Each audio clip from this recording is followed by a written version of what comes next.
Okay, nandito kami sa loading port. Tapos, kailangan namin ayusin tong generator. Kasi generator trip circuit fail. Tumatakbo siya. Okay, sinubukan kong mag-stop. Ayaw mag-stop. Ibig sabihin, merong problema dun sa kanyang circuit. Okay, puntahan natin. Ito, tumatakbo yung tatlong generator natin.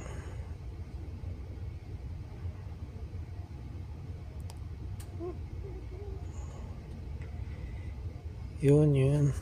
Tapos puntahan natin sa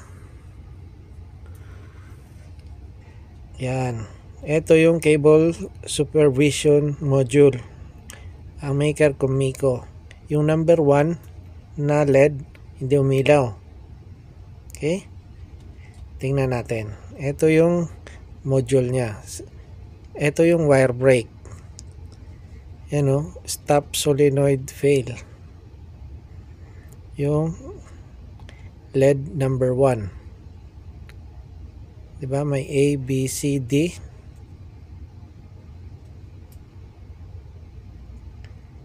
Yun. Katulad nyan.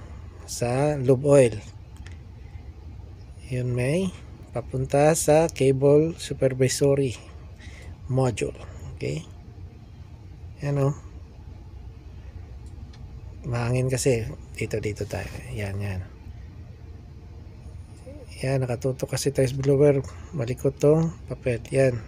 C. Anong nakakabit sa C? Lube oil low. Okay, yan.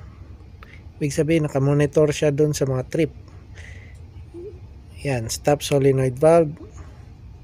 Yan, may resistor siya na 10k ohms ang value. Yan, diode yung dulo. Yan, DC 24 sa baba. Yung negative.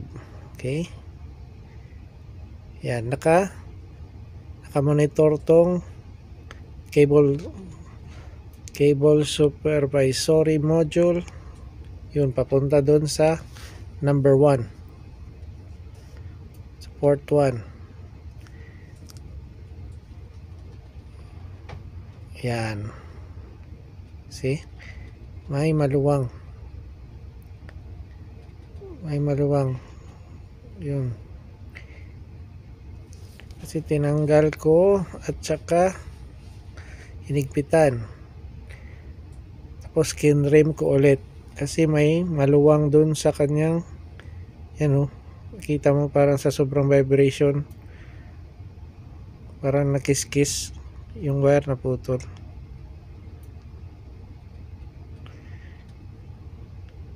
Ibig sabihin dapat siya narekta dun sa solenoid valve, kaso nga lang dito pala hindi ko na binaybay dun sa 107. Nakatap lang pala yun papuntang stop solenoid valve.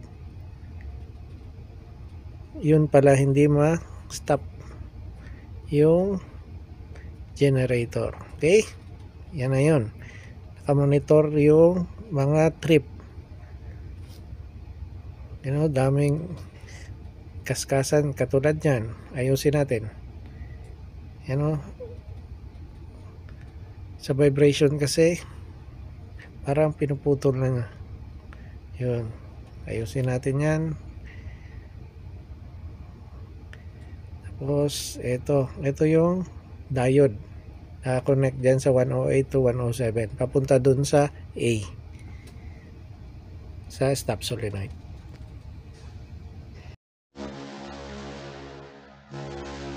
If you learned from this video, please like, share and subscribe, and don't forget to hit the bell for more updates. Also follow us on Facebook Barco TV. Thanks for watching.